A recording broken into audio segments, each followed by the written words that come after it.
Yes, Scherete. I'm the Roman Orthodox, but you can call me Roman or Magister Romanus. Either way, it's up to you.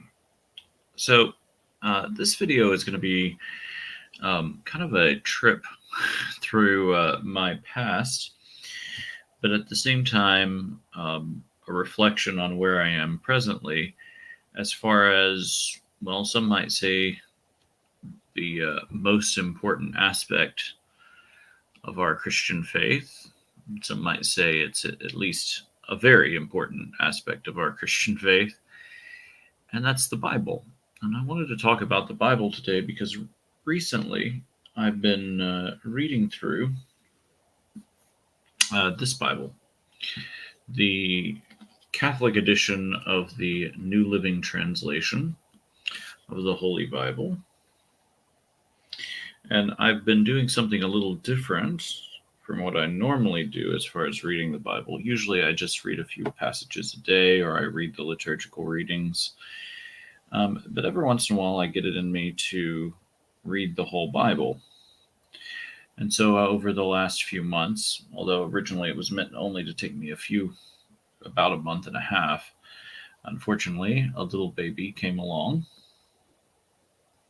And I decided, but about 3 or 4 months ago, I decided that I would read the whole Bible and I would do it backwards. Because what often happens with me is that I get through Genesis and I'm like, yes, yes, yes, this is a good part. And then I get to Leviticus and Numbers and I think, maybe I'll just leave it there. But this time I decided to go backwards and kind of start in fairly familiar territory and then move, in reverse in history. See what I thought about that. And I decided to use the New Living Translation for a couple of reasons. One is that as far as a dynamic translation goes, it's okay. It's fairly accurate. This Bible does, by the way, have a lot of notes in it. Those of you that have watched some of my earlier videos know that I was formerly a Greek and Latin teacher. And so I love to go back to the original languages, and reading the New Living Translation, I found myself making a lot of notes thinking that, well, maybe they haven't quite got the sense of this passage. But in many instances, I think they do get the sense of the passage fairly well. So it's actually a fairly well done translation as far as dynamic translations go. And it's within the Catholic edition, so it has, 90 something percent of the Orthodox books in it. And those that it doesn't, well, I'll get next time. I also chose this version of the Bible because it reads very quickly. It's at about, the last time I saw someone measure the reading level of the New Living Translation, it was at about a 6th grade reading level. Yamas.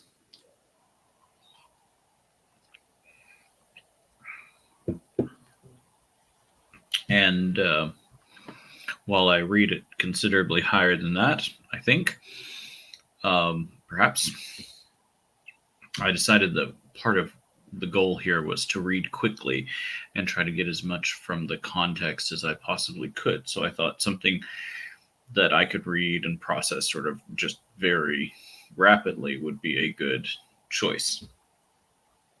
So I went with the New Living Translation, and like I said, the Catholic edition.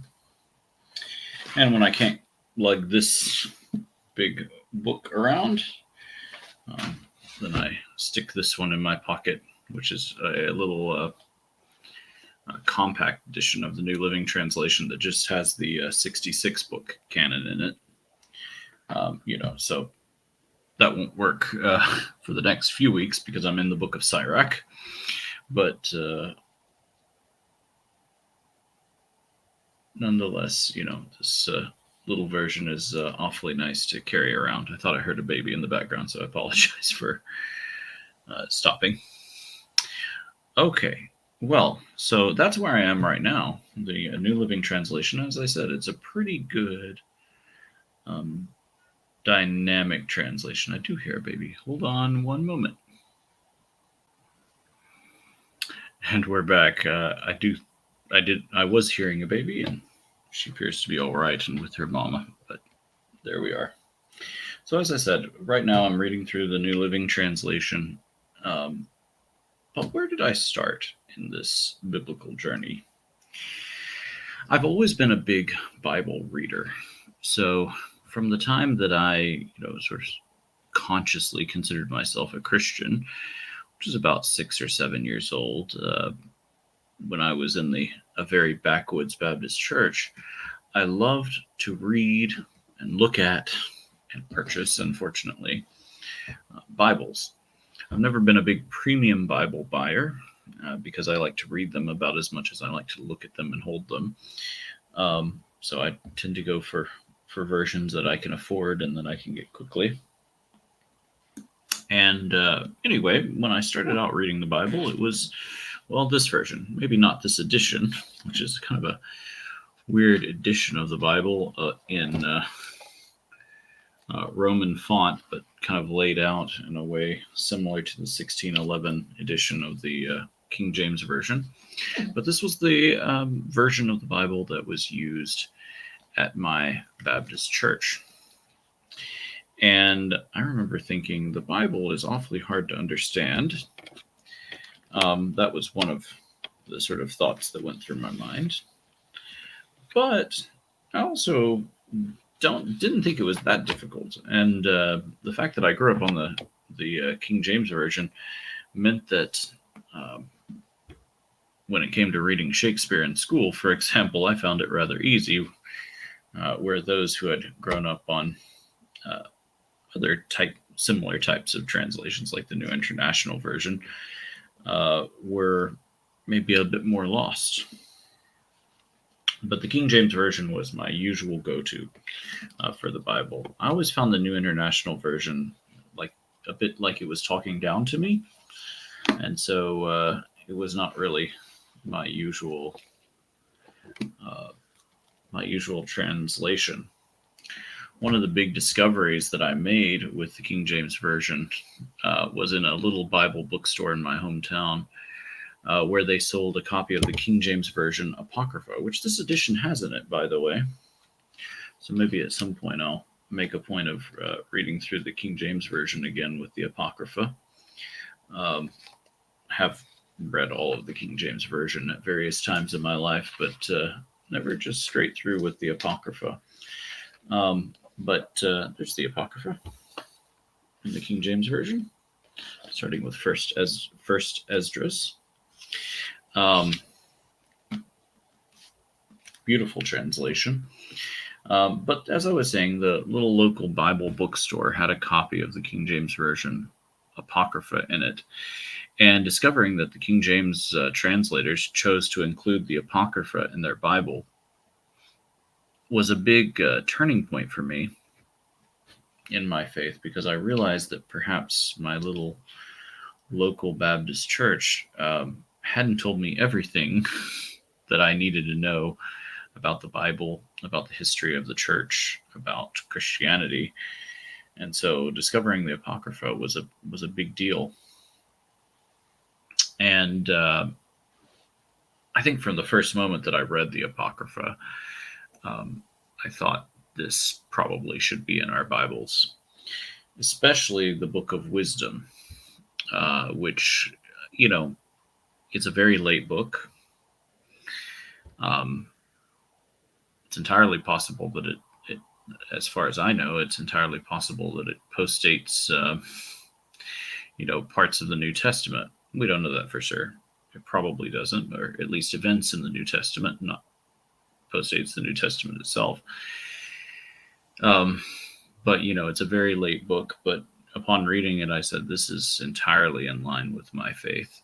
And so it got me interested in looking deeper into why were these books left out? What was the history of the church? Did the church ever read these? And that led me to understanding about the this book, the Many of you will recognize this, the Septuagint with Apocrypha. This is the Brenton edition, fairly easily available. And I love this edition because it has the Greek and the English right there. I don't really love the translation. It's okay.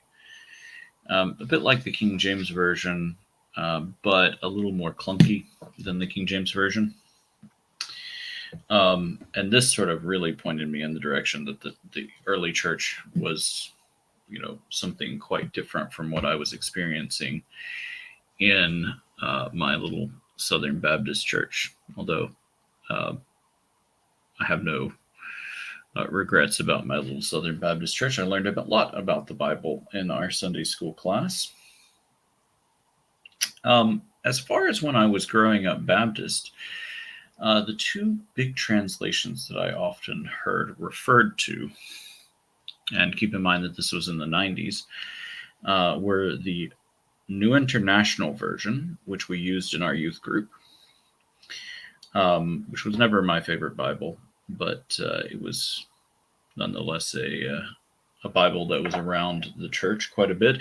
We kind of predated the King James Version only, you might say, movement in the Baptist church. Like, I'm sure it was there. In fact, I know it was there because we saw some of the literature every once in a while, but it hadn't really taken over in our little branch of backwoods Baptist churches. So it was not uncommon for us to refer to other Bible versions. The other version, let me see if I have one here that was around. It wasn't this edition, of course. And mine is quite beat up, but you've seen me refer to this before on a video, and that was the Revised Standard Version. And this always surprises some people, but my preacher actually referred to passages from the Revised Standard Version every once in a while. So I sometimes did read the Revised Standard Version. There was a copy of it in our library, and I always thought it would have interesting translations. I've always thought the Revised Standard Version, if the goal is for it to be easier to read than the King James Version, I'm not really sure that the Revised Standard Version accomplishes that because it's so much like the King James Version. It does use a few less these and thys, but it tends to use these and thys for divinity, which is actually kind of strange because if you're just going to use the, thous, and thys for divinity, actually that's kind of anachronistic. Like those second person pronouns traditionally represented the singular or someone more familiar. So the King James translators chose merely to stick with the singular interpretation of the these and thous.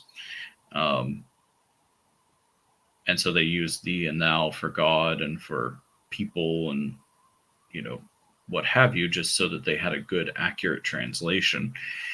But in common everyday speech, it was used for familiarity. So it doesn't really make sense to use thee and thou only in reference to God. You would actually expect that you and your and so forth and ye would be more correct. But anyway, so we use the Revised Standard Version. One thing I'll say for the Revised Standard Version,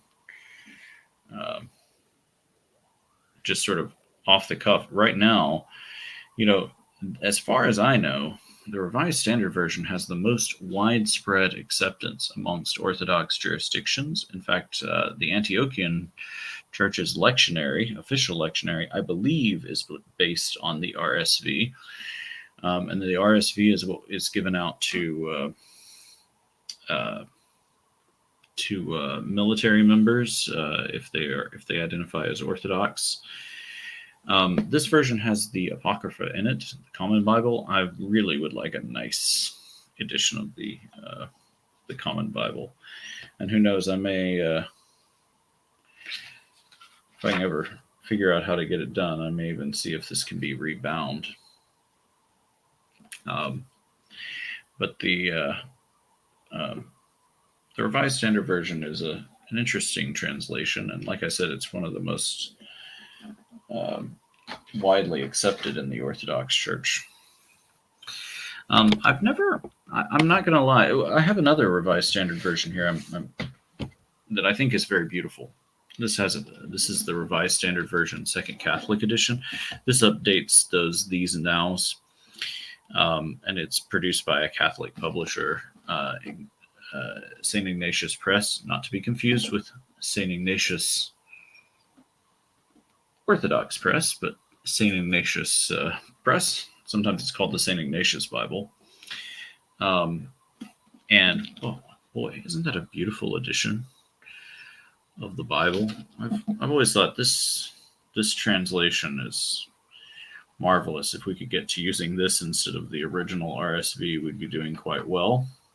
Maybe with the additional books that we use. But I think it's a beautiful translation, a little bit easier to read than the original RSV, a little bit smoother. A good thing about the RSV is that it's based on the critical text for the New Testament, which, as an Orthodox believer, we don't really put a whole lot of weight into the critical text. We do put some weight into the critical text. It must be said, the critical text derives from Sinaiticus, which is an Orthodox text from an Orthodox monastery. But it's based on the critical text in the New Testament. It's also based on the Masoretic text in the Old Testament. But the RSV, perhaps than any other translation,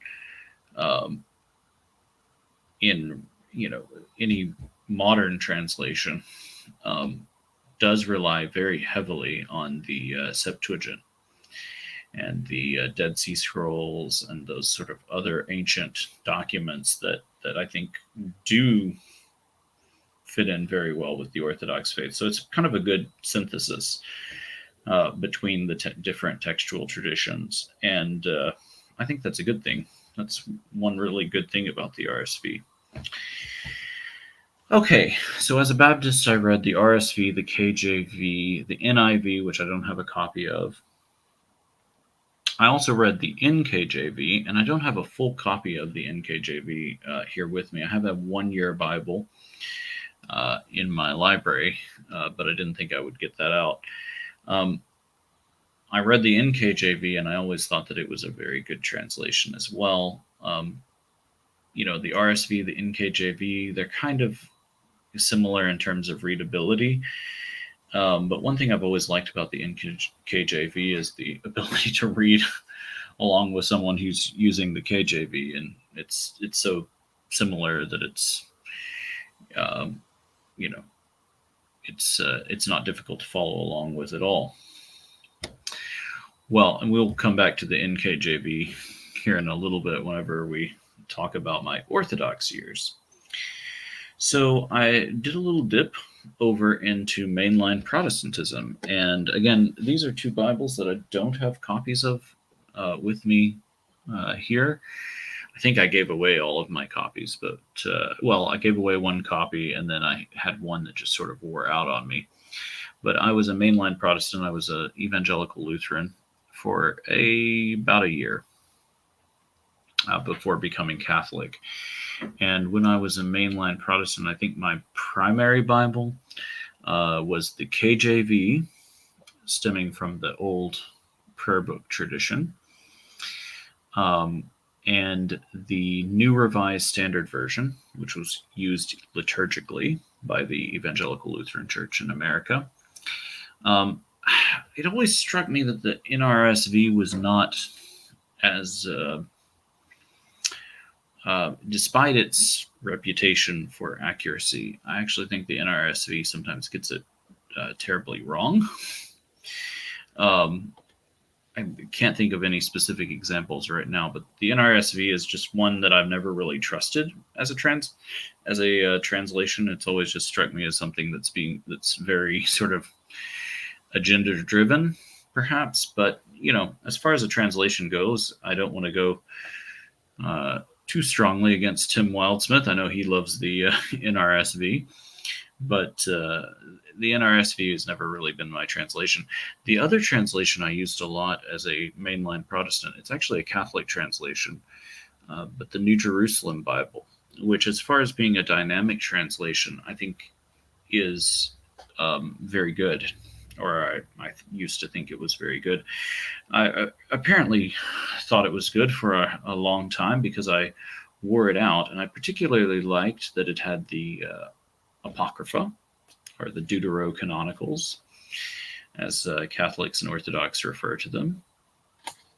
And I used that New Jerusalem Bible so much that the spine came off, the pages came out, and it's never been repaired. So, in fact, I'm not even sure I have it anymore.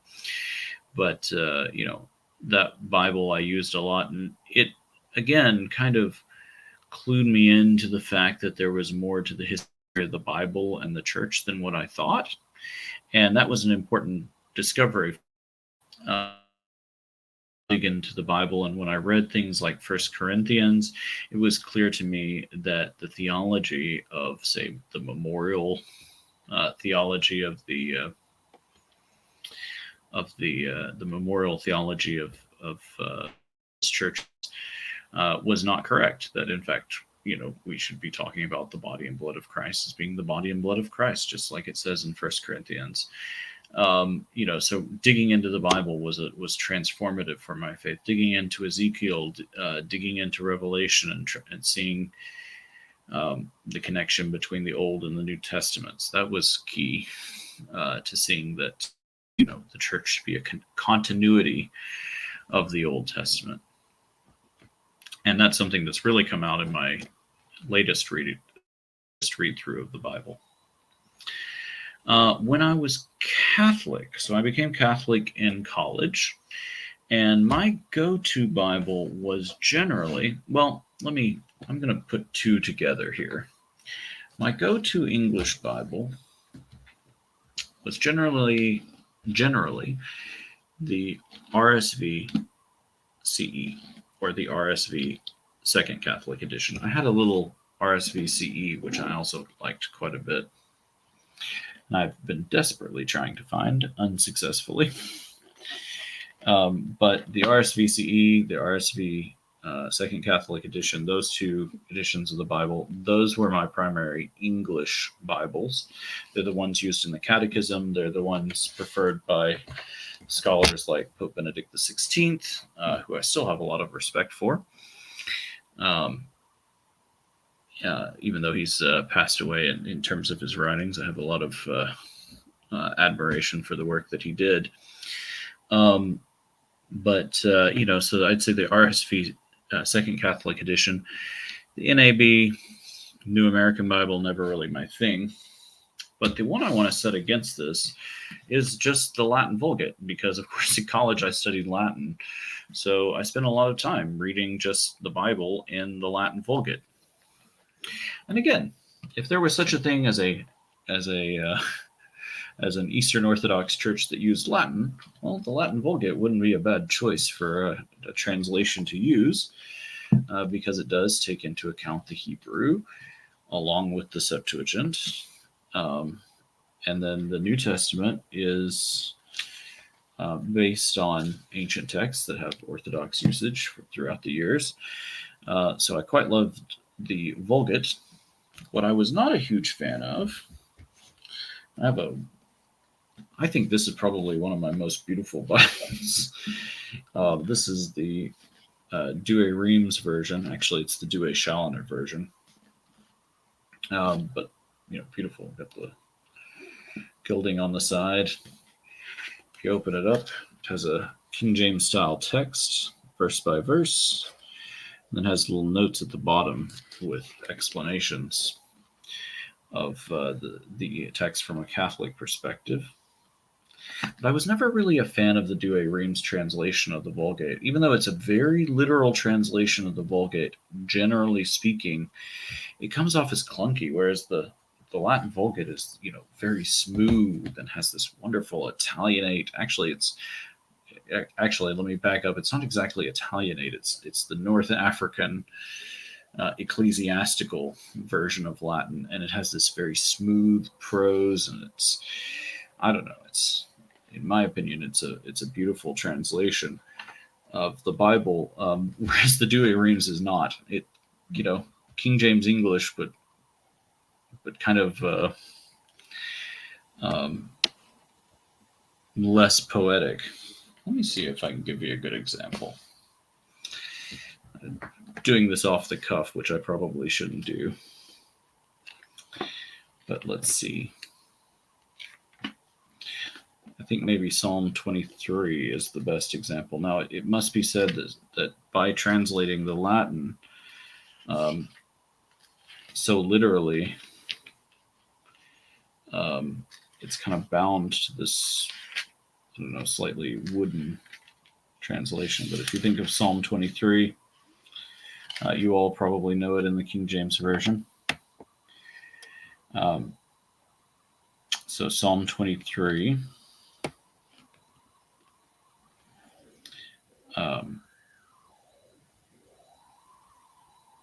The Lord, and by the way, it's Psalm 22 in the Septuagint. The Lord ruleth me, and I shall want nothing. He hath set me in a place of pasture. He hath brought me up on the water of refreshment. He hath converted my soul. He hath led me on the paths of justice for his own name's sake. For though I should walk in the midst of the shadow of death, I will fear no evils. For thou art with me, thy rod and thy staff, they have comforted me. Thou hast prepared a table before me against them that afflict me. Thou hast anointed my head with oil, and my chalice which inebriateth me. How goodly it is. How goodly is it, And thy mercy will follow me all the days of my life, and that I may dwell in the house of the Lord unto length of days. I particularly don't like that little last bit, and that I may dwell, versus the King James version, which you all probably know and can easily look up, which I think is much more poetic. And Psalm 23 in the Latin, and I don't know if I can adequately convey the difference.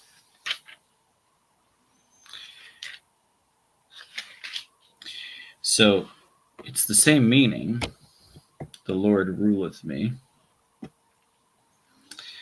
But let's see, to make sure I'm reading the Psalm 23 from the Juxta Septuaginta, because what many people don't know is that St. Jerome also translated it from the Hebrew, and so both the Hebrew and the Septuagint had usage in the Catholic Church. There were two different translations by Jerome, and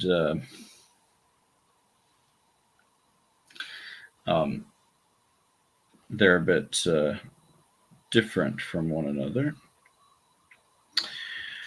Dominus regit me et nihil mihi deret. So the Lord ruleth me, the Lord ruleth me, 4 words, and so Dominus regit me. And I shall want nothing. Nihil mihi deret means, and nothing shall be lacking to me, right? And it has this wonderful fluidity to the style. It's kind of classical leaning in this one section. So Dominus regit me and nihil mihi deret. In loco pasque ibe me cavit, super aquam refectionis educavit me. It's just the parallelism that he uses. It's just beautiful. Whereas the English is a little clunky to me and overly formal. In the Psalmi Juxta Hebreos, Jerome translates it, Dominus pacit me, nihil mihi deret. The Lord shepherds me, nothing shall be lacking to me. Very similar to the King James Version, you might notice. So anyway, The Douay Rheims was never my thing, and the Douay Challoner, there's a bit of a misconception out there. The Douay Challoner actually tried to make the Douay Rheims a bit closer to the King James Version because the original Douay Rheims was seen as fairly unreadable. And so he tried to revise it to make it more easily understandable, while at the same time making it a smoother prose and making it more similar to the King James Version.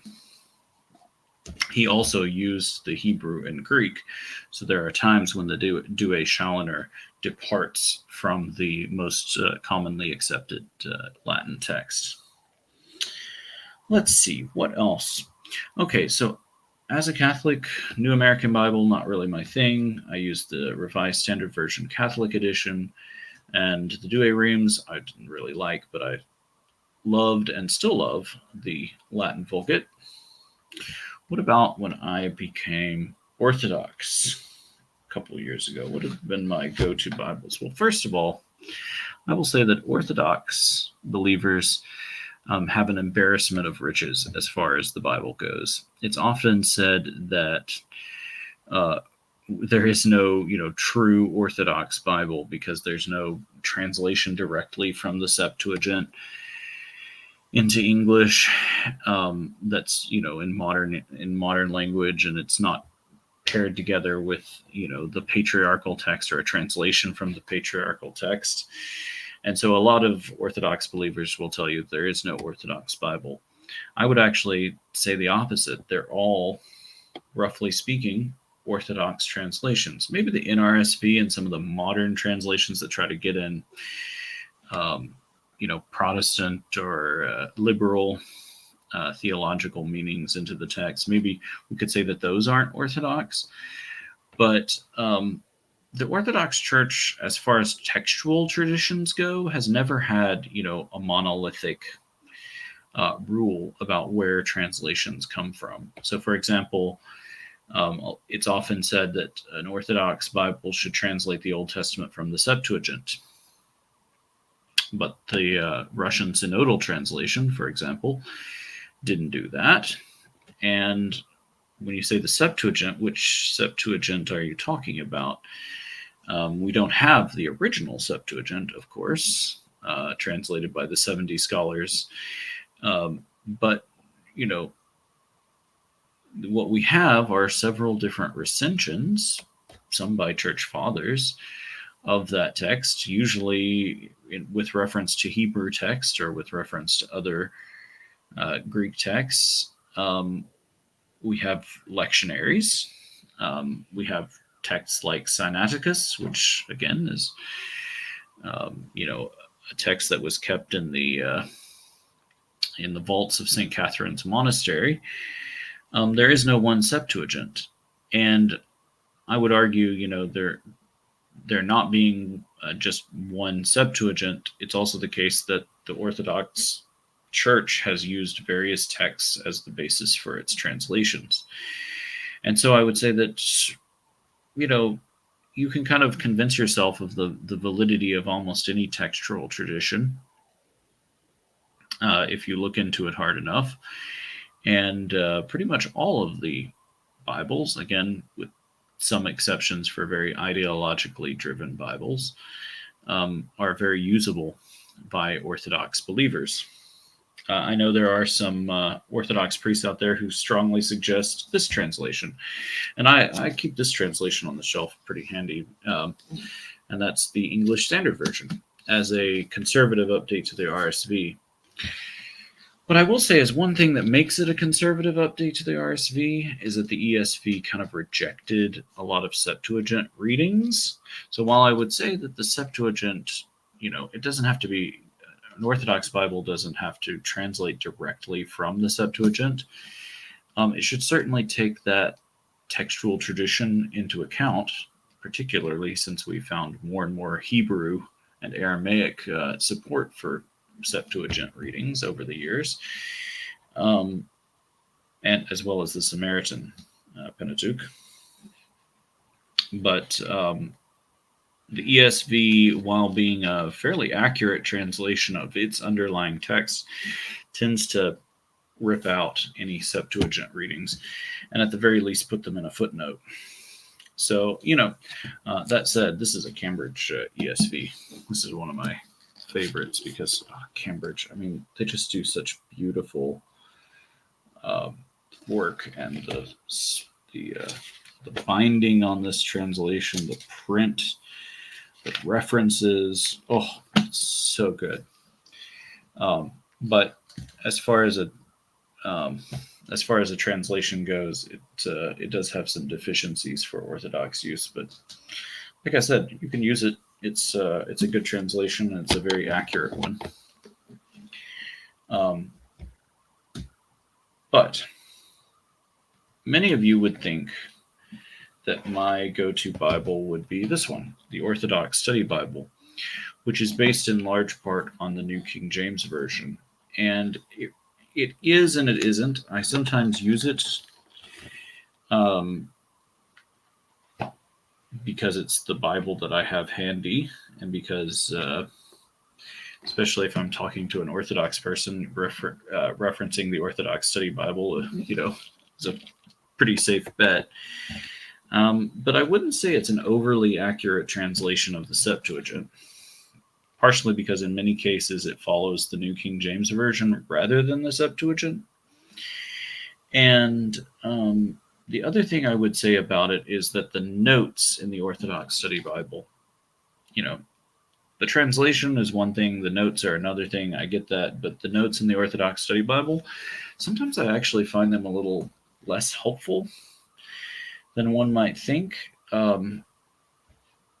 partially because they often give explanations that they claim come from the fathers, but then whenever you start trying to source out which fathers they're talking about, they're either synthesizing from a couple of different fathers and ignoring the big ones who had different interpretations, or they're actually just relying on common interpretations of the Bible, that modern scholars do. So I don't know.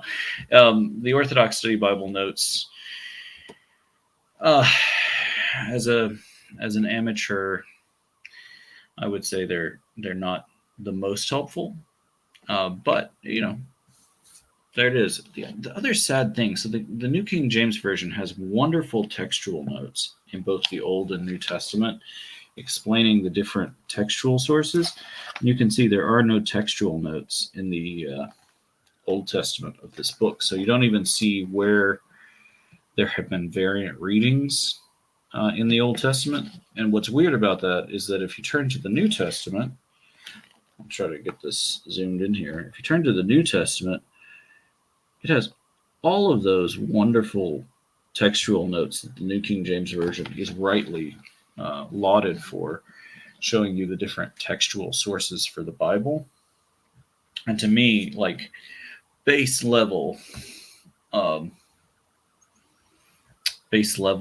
translation, ethics ought to be show your sources.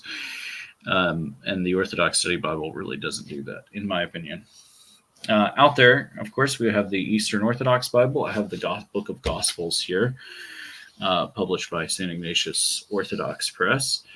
I have to admit, I haven't just dug into the Eastern Orthodox Bible.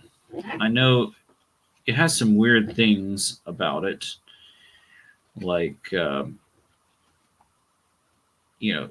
show adoration towards, I think is how it translates proskuneo. And I think that's a little clunky. I think we can say worship or adore or venerate or whatever. So it has some idiosyncrasies. But I love this Book of Gospels. I wish it had a little less tight of a binding.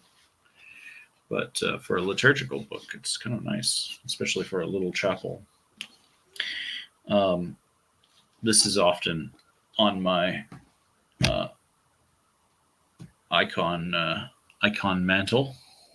I don't really have an icon corner. It's above our mantle where we gather to pray. And so this Book of Gospels is there. So I do use the Eastern Orthodox Bible occasionally. It's a translation of the patriarchal text, which is really similar to the Greek text behind the King James Version, for example, and the New King James Version. There are a few variant readings in the patriarchal text from the Textus Receptus, but they're fairly similar, and fairly similar to the majority text as well. So that goes through this big stack of Bibles that I have tormented my wife with for the last few days. They're not all the Bibles that I have, I don't think, although there are quite a number of them because I gave away a lot of Bibles. Oh, I left this guy out. This is the critical text of the Greek New Testament. Some people really have a problem with the critical text. I don't, because if you're of a mind to follow a different textual tradition in translating the Greek text, well, you'll notice that down here at the bottom, you have all of the various variants possible. So when someone says that something is translated from the critical text, what they mean is it's translated from the body of the critical text. Anyone could translate from this text, but just choose, different readings from down there at the bottom in their translations. So still a good version of the New Testament to have. And you can always read the footnotes. But as I said, right now I'm sort of engaged in a quick reading through the New Living Translation. I think I'll probably try to make it through the ESV next. We'll see, either the ESV or the OSB, one of those, or maybe I'll really get some pluck and try to get back through the Latin Vulgate. But my life with the Bible has been fairly intense, as this stack of Bibles might suggest. Some of the best memories that I have in the faith have been, picking particular books to read the whole book rather than just reading verses out.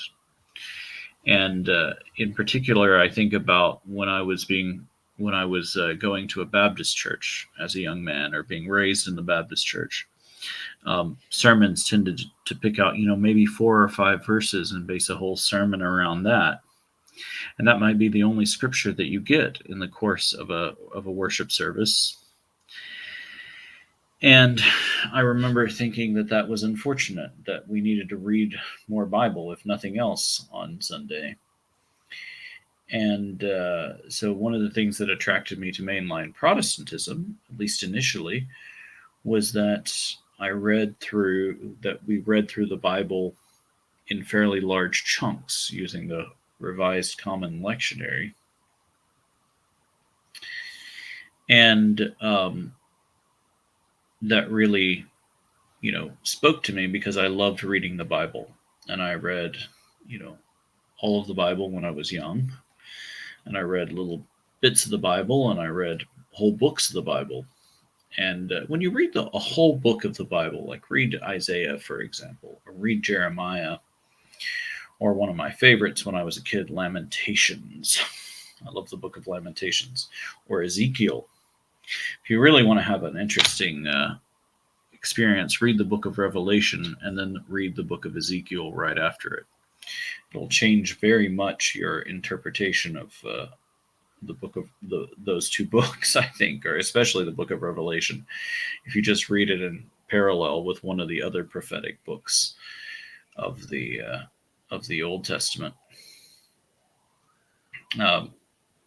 But by reading larger passages of the Bible and by reading the books, I could see that Baptist theology, the Protestant theology, really was missing quite a bit, in my opinion. And the Orthodox Church has this wonderful way of embodying the whole Bible in its worship, of bringing it alive in the course of the liturgy and in the course of the liturgical year, and I think that's something that the Orthodox Church really has going for it. But all I would say in conclusion is to encourage you all to read your Bible. Don't worry too much about what version you're reading. It's probably fairly accurate, fairly good. And if you're looking for an Orthodox Bible, well, I'll just grab half of these to save a little effort.